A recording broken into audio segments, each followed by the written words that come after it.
બ્રહ્માંડની કાયા નિર્મિત માયા, રોમ રોમ પ્રતિભેદ કહે. એક 5 વર્ષના બાળકની તાકાત તો જુઓ.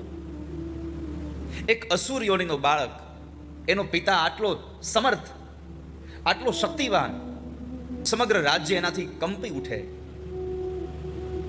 અને એને પૂછ્યું કે આ સ્તંભમાં તારો નારાયણ છે?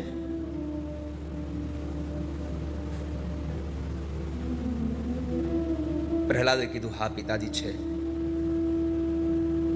પહેલી એક વાત એમાં મને એ આજે સ્મૃતિ થઈ કે પ્રહલાદની ભક્તિમાં તાકાત કેટલી, કે એણે પરમાત્માની સ્તુતિ કરી, પરમાત્મા સ્તંભમાંથી પ્રગટ થયા. ભક્તિની તાકાત કેટલી છે. બીજું, એને પરમાત્મા પર શ્રદ્ધા કેટલી છે. મારો પ્રભુ આવશે, મારો ભગવાન આવશે. પ્રહલાદને ભગવાન ઉપર ભરોસો હતો કે મારો ઠાકોરજી આવશે. અને આપણે કોઈ જેને ભગવાનનો ભરોસો છે ને, એને ચિંતા નથી વાલા ભક્તો. તો આ પ્રહલાદ ચરિત્રના આ કથામાં આપણને બતાવ્યું, એક તમારી ભક્તિમાં એટલી તાકાત હોવી જોઈએ, પ્રભુને આવવું જ પડે.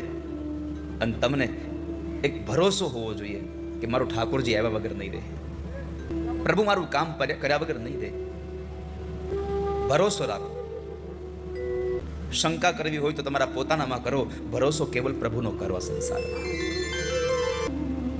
जिसको तेरा भरोसा,